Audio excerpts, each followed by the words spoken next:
Gribouille, enchanté de faire une petite promenade, partit immédiatement. Quand il fut dans une ruelle qui menait au presbytère, il vit s'ouvrir avec précaution la porte d'une grange abandonnée, une personne en sortit furtivement, comme si elle avait peur d'être vue, la porte lui cachait Gribouille, elle regarda à droite et à gauche et allait s'engager dans la rue, quand elle aperçut Gribouille. Elle étouffa un cri et voulut rentrer dans la grange, mais Gribouille, qui l'avait reconnue, lui barra le passage. Gribouille. C'est vous, mademoiselle Rose. Que faites-vous dans cette masure? Pourquoi vous sauvez-vous de moi? Rose. Silence. Pour l'amour de Dieu, ne me perdez pas. Gribouille. Vous perdre? Mais je vous retrouve, au contraire. Rose. Non, ce n'est pas ça. Ne dites pas que vous m'avez rencontré, que je suis ici, dans cette grange. Gribouille. Pourquoi ne le dirais-je pas? Il n'y a pas de mal à ça. Caroline ne sera pas fâchée, j'en suis sûre. Rose. Oh.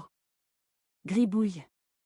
Si on sait que je suis ici, on viendra me prendre pour me mettre en prison, les gendarmes viendront. Gribouille. Les gendarmes. Aïe. Aïe. C'est différent. Mais pourquoi? Qu'avez-vous fait? Rose. J'ai battu monsieur le maire, j'ai cassé la vaisselle. Gribouille. Ah. C'est vous qui avez fait ce bel ouvrage. Y en avait-il? J'ai passé 2 heures à enlever les morceaux. Et on va vous mettre en prison pour cela? Rose.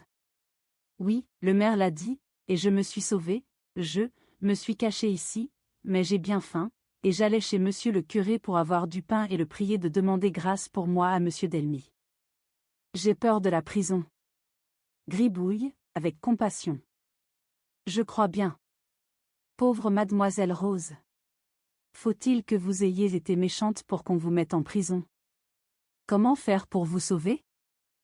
Rose allait lui répondre, lorsqu'elle entendit des pas d'hommes qui approchaient de la ruelle, elle poussa vivement Gribouille dans la grange, s'y jeta après lui, tira la porte et se blottit derrière un tas de vieux foin oubliés dans un recoin obscur. Gribouille voulut parler. Pour l'amour de Dieu, par un mot, ou je suis perdue, dit-elle à voix basse en joignant les mains. Gribouille resta immobile et terrifié, les pas approchaient, mais lentement. Arrivés devant la grange, les gendarmes, car c'étaient bien eux, s'assirent contre la porte, sur le seuil en pierre qui leur offrait un siège. Ils causèrent à voix basse, Gribouille essaya vainement d'entendre leur conversation, il ne put saisir que des mots détachés. Échappé peut-être, chez le curé, aura eu peur, bonne leçon. Rose des champs. Rose des bois. Après un repos de quelques minutes, les gendarmes continuèrent leur chemin, on les entendait rire et appeler Rose des champs. Quand tout fut rentré dans le silence, Rose sortit de sa cachette, elle tremblait, Gribouille tremblait encore davantage. Rose. Il faut absolument que j'aie du pain, j'ai trop faim, je n'y tiens plus. Gribouille, je t'en prie, va me chercher du pain, je meurs.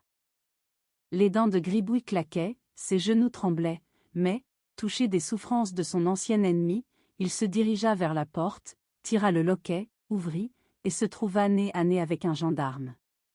Ah, cria Gribouille, et il tomba à 4 pattes sur le seuil. Le brigadier. Eh bien.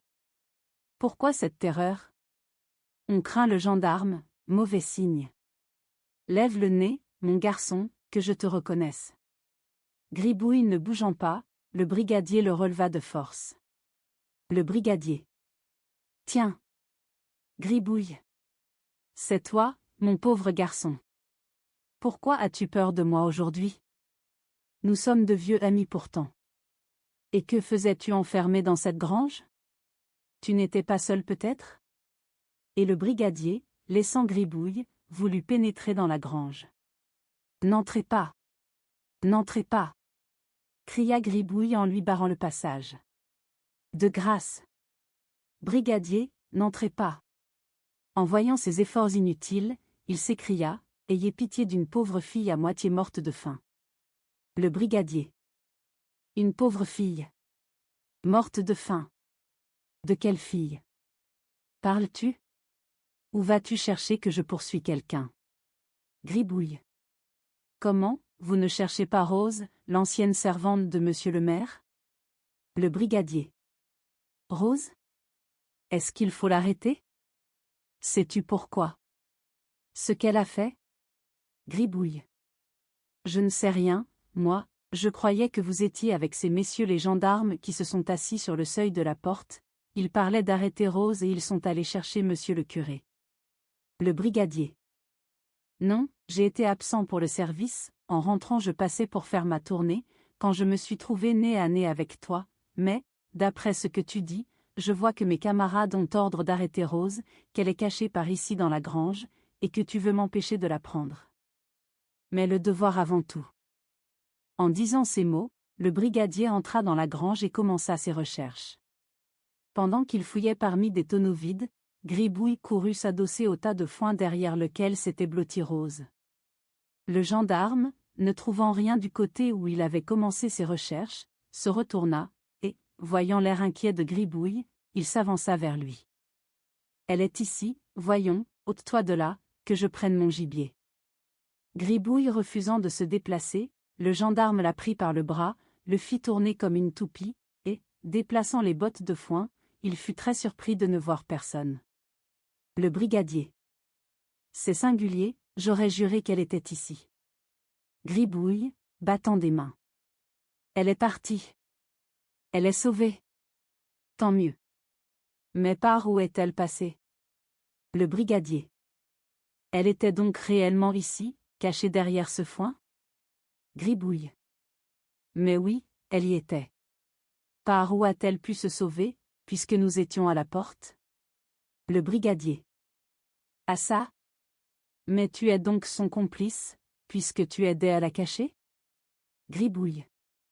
Je l'ai trouvée à la porte tout comme vous m'avez trouvé, quand elle a entendu marcher, elle s'est ressauvée dans la grange, me tirant après elle, et, avant que je fusse revenu de ma surprise, nous avons entendu vos camarades s'asseoir à la porte, causer de Rose, ils riaient, puis ils sont partis, alors Rose m'a prié de lui chercher du pain, et comme j'y allais, car, vrai, elle me faisait pitié, je me suis cogné contre vous et j'ai eu peur, voilà tout. Mais où est-elle? Je ne vois ni porte ni fenêtre. Le brigadier. Écoute, allons chez monsieur le curé, nous y trouverons mes camarades, et je verrai si tu m'as fait un compte. Gribouille. Allons, j'y allais tout justement pour une commission de ma sœur. Ils sortirent. Le brigadier poussa la porte sans la fermer entièrement. Gribouille, dit-il très bas, va seul chez le curé, je suis fatigué, j'attends ici mes camarades, dit le leur. Gribouille partit sans méfiance, il trouva le curé tout seul, et lui demanda où étaient les gendarmes. Le curé. Je n'ai pas vu de gendarmes, mon ami. Que as-tu à faire de gendarme, toi? Gribouille. Ce n'est pas moi, monsieur le curé, c'est le brigadier qui est dans la ruelle de la grange et qui les demande. Le curé.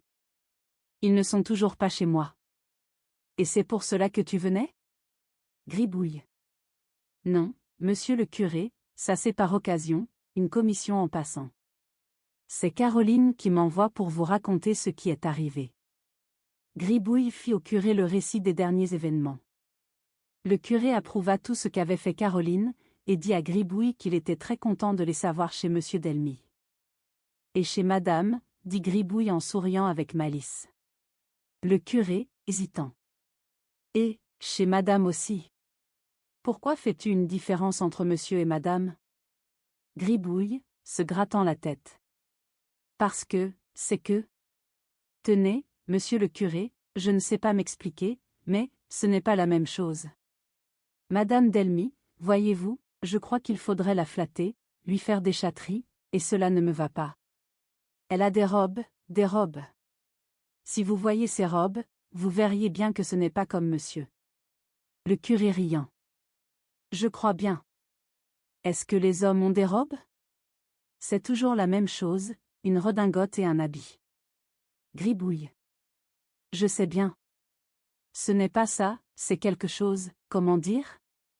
C'est comme deux pots de beurre, ils ont l'air la même chose, vous goûtez à l'un. C'est bon, vous en mangeriez toujours, vous goûtez à l'autre. Pouah!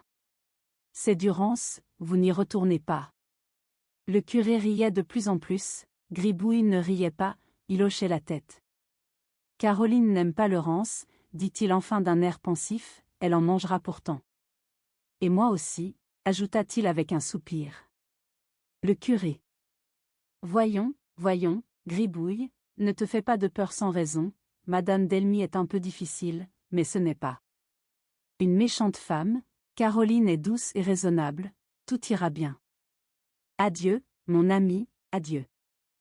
Gribouille sortit, en repassant par la ruelle, il entendit du bruit dans la grange, dont la porte était ouverte, il y passa la tête et vit avec surprise Rose étendue à terre, et le brigadier achevant de lui lier les jambes et les bras. Oh! Brigadier, cria Gribouille, ne lui faites pas de mal. Pauvre Rose! Le brigadier. Qu'à cela ne tienne, mon garçon, la voilà en sûreté à présent. Où sont les camarades? Les as-tu amenés? Gribouille. Je ne les ai pas vus, monsieur le curé ne les a pas vus non plus. Le brigadier. C'est ennuyeux, ça. Que vais-je faire de cette fille? Je n'ai pas ordre de l'arrêter, moi, c'est pour eux que je travaillais. Voyons, la belle, dites-moi la vérité, pourquoi vous cachiez-vous? On m'a dit que monsieur le maire avait donné ordre de m'arrêter, répondit Rose tremblante. Le brigadier. Qu'avez-vous fait? Parlez. Dites la vérité. Pourquoi monsieur le maire vous faisait-il arrêter? Rose. À la suite d'une colère, je l'avais battu. Le brigadier. Battu monsieur le maire. Ah bien. Votre affaire n'est pas bonne, ma pauvre fille. Mais, comme en somme je n'ai pas eu d'ordre, moi, je vais vous délier les jambes, puisque les camarades ne sont pas là, et je vais vous mener chez monsieur le maire, il fera de vous ce qu'il voudra. Rose. Grâce, monsieur le brigadier. Ne me faites pas traverser la ville. Que dira-t-on de me voir les mains liées et menées par un gendarme? Le brigadier. Écoutez. J'ai pitié de vous, mais le devoir avant tout. Ce que je puis faire pourtant, c'est de rester ici à vous garder pendant que Gribouille ira prendre les ordres de monsieur le maire. Va, Gribouille, va, mon garçon, va dire à monsieur le maire que je tiens ici mademoiselle Rose, bien liée, bien gardée, et qu'est-ce qu'il veut que j'en fasse? Gribouille partit en courant, il entra à la maison, traversa la cuisine comme une flèche sans avoir égard à l'appel de Caroline, effrayée de sa pâleur et de sa marche précipitée. Impossible! Lui cria-t-il tout en courant. Le brigadier attend. Impossible! Il entra ainsi au salon, où il trouva Madame Delmy, seule, travaillant. Il continua sa course, sans écouter sa maîtresse pas plus qu'il n'avait écouté sa sœur, et entra sans frapper chez monsieur Delmy, qui causait avec un gendarme. Monsieur Delmy, avec impatience. Que veux-tu? Tu me déranges, je suis en affaires. Gribouille. Ça ne fait rien, monsieur le maire. Il faut que vous veniez tout de suite dans la grange de la ruelle de monsieur le curé. Mademoiselle Rose est liée et bien gardée. Le brigadier vous fait dire qu'est-ce que vous voulez qu'il en fasse? Monsieur Delmy. Il est fou, ce garçon. Qu'est-ce que tu dis donc? Gribouille. Je dis qu'il faut venir tout de suite, parce que le brigadier vous demande. Monsieur Delmy. Pourquoi? Quel brigadier? Gribouille. Pourquoi? Je n'en sais rien. C'est monsieur Bourget qui a pris mademoiselle Rose. Monsieur Delmy. Allez donc voir, gendarme, je veux être pendu si je comprends un mot à ce que dit Gribouille. Gribouille. C'est pourtant bien clair, monsieur Bourget, le brigadier, vous demande parce qu'il a pris mademoiselle Rose. Monsieur Delmy. Pourquoi l'a-t-il prise? Gribouille. Est-ce que je sais, moi? Elle avait bien faim. J'allais lui chercher du pain. Je me cogne contre le brigadier, les camarades étaient partis. Nous cherchons, plus de Rose. Il me renvoie, je reviens, je trouve monsieur Bourget qui liait les jambes de mademoiselle Rose, il m'envoie vous demander ce qu'il en faut faire, et voilà. Monsieur Delmy. Allons voir, gendarme. Il y a quelque méprise là-dessous. Viens avec nous, Gribouille, tu nous mèneras à la grange. Monsieur Delmy sortit par le petit escalier, accompagné du gendarme et de Gribouille qui couraient en avant. Ils ne tardèrent pas à arriver à la grange, ils y trouvèrent Rose assise à terre, dévorant un morceau de pain qu'elle tenait de ses mains liées. Le brigadier était debout près d'elle et ne la perdait pas de vue. « Qu'est-ce que cela veut dire » dit monsieur Delmy en entrant. « Pourquoi avez-vous arrêté cette fille et pourquoi me faites-vous demander par Gribouille » Le brigadier. « Sans urgence, je ne me serais pas permis de déranger monsieur le maire. J'ai su que mes camarades couraient après cette fille, elle m'est tombée sous la main, et j'ai mis la mienne dessus. N'en sachant que faire, j'ai cru bon d'envoyer aux ordres, et j'ai gardé la fille, la sachant futée et prévoyant une fugue si je la quittais de l'œil une minute. » Le maire. « Pourquoi vos hommes couraient-ils après elle ? Qui est-ce qui leur en a donné l'ordre ? » Le brigadier. « Je l'ignore. J'ai moi-même besoin d'explications, c'est pourquoi j'ai envoyé aux ordres. La fille se cachait et m'avouait être poursuivie, j'ai dû l'arrêter provisoirement. » Le maire. « Pourquoi vous cachiez-vous, Rose ? » Rose. « Pour me sauver, j'ai peur de la prison. » Le maire. « Qui donc voulait vous mettre en prison ? » Rose. « C'est Madame Grébu que j'ai rencontrée, qui m'a dit, vous avez fait du dégât chez monsieur le maire, ma pauvre Rose, il va vous faire coffrer, cachez-vous, les gendarmes sont après vous à l'heure qu'il est. Alors je me suis cachée, parce que je ne voulais pas aller en prison. » Le maire. « Et vous, brigadier, pourquoi l'avez-vous poursuivi et arrêté ? » Le brigadier. « Poursuivi, par la raison que Gribouille m'a dit que les camarades la cherchaient. Arrêté, par le motif qu'elle m'a elle-même confié qu'elle se sauvait des camarades. » Le maire. « Il y a dans tout cela une méprise qu'il faut débrouiller, brigadier. En attendant, déliez les pieds de votre prisonnière, et laissez-la aller. Quant à vous, Rose, vous avez vous-même amené votre punition. J'aurais pu, en effet, vous faire arrêter, mais j'ai eu pitié de vous et je vous ai fait grâce. Votre conscience troublée a causé les désagréments que vous subissez depuis hier. » Rose honteuse s'en alla sans dire mot, le brigadier, riant de sa méprise, se retira avec son gendarme, auquel il acheva l'explication incomplète de Gribouille et de Rose. Gribouille s'en retourna avec monsieur Delmy. Gribouille. « Tout de même, monsieur le maire, madame Grébu est cause de tout le mal. C'est une cancanière, allez, vous ferez bien de vous en méfier. » Madame Delmy. « Je ne m'y fie pas non plus. Je connais tout ce monde, ces amis de ma femme. » Gribouille. « Amis. Jolis amis. Amis. En vérité. Je leur dirais leurs faits si j'étais de vous. » Monsieur Delmy. « Comme tu y vas, Gribouille. Et que dirait ma femme ? » Gribouille. « Est-ce que vous croyez que madame aime ses amis ? Qu'elle les aime comme j'aime Caroline ? Laissez donc. Elle n'est pas sotte, madame. » Monsieur Delmy. « Dis donc, Gribouille, où prends-tu tout ce que tu sais ? Comment devines-tu si juste ? » Gribouille. « Je prends dans ma tête, dans mon cœur, je devine parce que je sais comment dirait et comment ferait Caroline. J'ai vu et entendu bien des choses, quand ces dames faisaient leur commande à Caroline, et quand elles venaient à la maison parler de ci et de ça, de celui-ci, de celui-là. Monsieur Delmy. « Raconte-moi ce que tu as vu et entendu. » Gribouille. « Non, je ne peux pas, Caroline me l'a défendu. » Monsieur Delmy. « Ah. Elle te l'a défendu. Tu lui obéis donc toujours ? » Gribouille. « Toujours, toujours, sans jamais manquer, même quand je ne comprends pas. » Monsieur Delmy. « Si Caroline t'ordonnait une chose et que je t'ordonnasse le contraire, à qui obéirais-tu ? » Gribouille, réfléchissant. « À qui j'obéirais ? Voyons. Vous êtes mon maître. Caroline est ma sœur. Je dois obéir à mon maître. Caroline l'a dit. Attendez, j'y suis. J'obéirai à Caroline et pas à vous. Monsieur Delmy, souriant. Je te remercie. Et pourquoi cela? Gribouille. Parce qu'une sœur ça ne peut pas se changer. Une sœur reste toujours une sœur. Et un maître, ça se change. Vous êtes mon maître aujourd'hui. Mais, si je m'en vais, vous n'êtes plus mon maître. C'est-il vrai, ça? Monsieur Delmy, riant. Bravo, Gribouille. Très bien raisonné.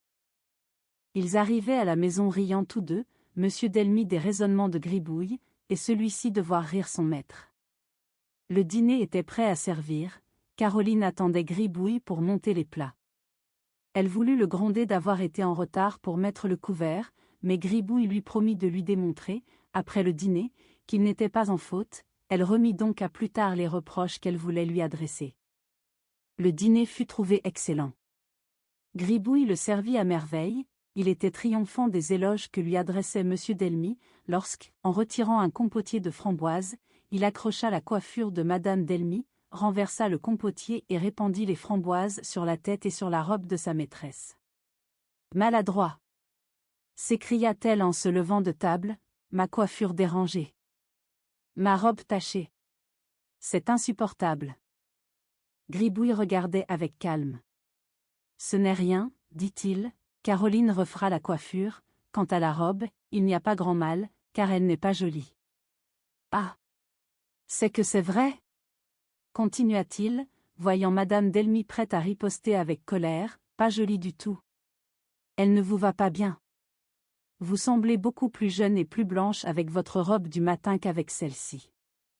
Madame Delmy, avec colère. Impertinent. Gribouille, avec surprise. Pourquoi impertinent? Qu'est-ce que j'ai dit? Ce n'est-il pas vrai? Je le demande à monsieur. Monsieur Delmy souriait, à l'appel de Gribouille, il leva les yeux, rencontra le visage irrité de sa femme, le visage étonné et un peu niais de Gribouille, haussant les épaules, il détourna la tête sans parler. Gribouille. Vous voyez que monsieur ne dit rien, si j'avais dit quelque chose de mauvais, monsieur me le dirait.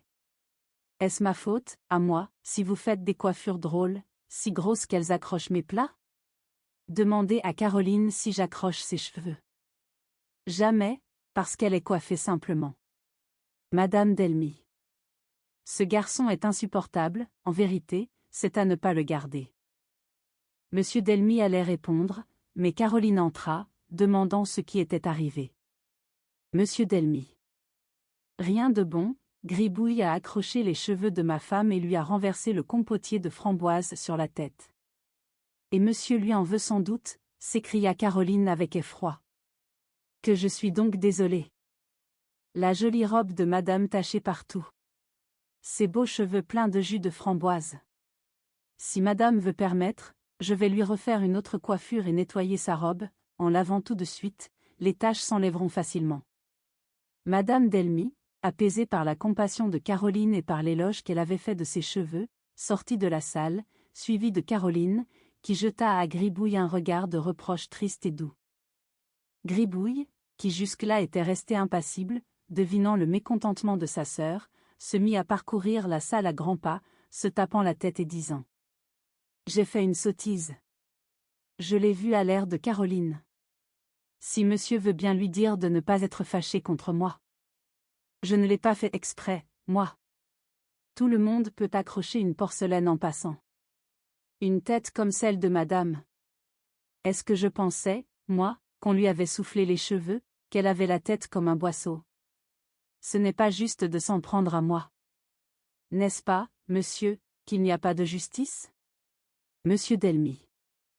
Écoute, Gribouille, tu n'as pas fait une mauvaise chose, mais tu as fait une maladresse et une impertinence, et, quand on est domestique, il faut lâcher de ne pas être maladroit ni impoli. Gribouille. C'est facile à dire, monsieur, je voudrais vous y voir, à passer une douzaine de plats et d'assiettes, comme j'ai fait ce soir, sans rien casser, car on ne peut pas dire que j'ai rien cassé, et puis, pour un compotier qu'on répand sur une laide robe, car elle est laide, monsieur peut bien me croire quand j'affirme, sur une laide robe, dis-je, et sur une tête coiffée. Coiffée. Enfin, puisque monsieur trouve madame jolie comme ça, je n'ai rien à dire, mais, certainement si j'étais de monsieur, je ferais enlever à madame sa coiffure, et elle n'en serait que mieux, c'est-à-dire je ne dis pas que madame serait tout à fait jolie, non, je ne dis pas cela, mais elle serait, pas mal enfin, paraît lui rire au nez. Gribouille, gribouille, reprit monsieur Delmy en fronçant le sourcil, tu vas te brouiller avec ma femme et avec moi, si tu parles comme tu le fais. Gribouille. Pas de danger, monsieur, que je dise à madame ce que je dis à monsieur. Mais je pense bien que monsieur ne m'en voudra pas, ne me trahira pas, et que Caroline non plus ne saura pas comme j'ai parlé. Caroline m'avait bien dit, ne parle pas d'âge devant madame. Monsieur Delmy. Ah. Caroline t'a dit cela. Gribouille. Oui, monsieur, et moi qui l'ai oublié et qui dis devant madame qu'elle paraît vieille. Ah. Caroline a raison d'être en colère contre moi. Mon Dieu. Mon Dieu. Suis-je donc malheureux? Caroline qui m'en veut. Monsieur Delmy. Rassure-toi, mon pauvre garçon. Tu diras à Caroline que je t'ai pardonné, que je suis content, alors elle ne sera plus fâchée contre toi. Au revoir, ôte le couvert, ne casse rien et n'aie pas peur. Je serai ton ami et je te défendrai. Gribouille. Merci, monsieur, merci. Je suis bien reconnaissant. Je n'oublierai pas l'amitié de monsieur. Et moi aussi, je serai l'ami de monsieur, un ami qui se ferait tuer pour vous.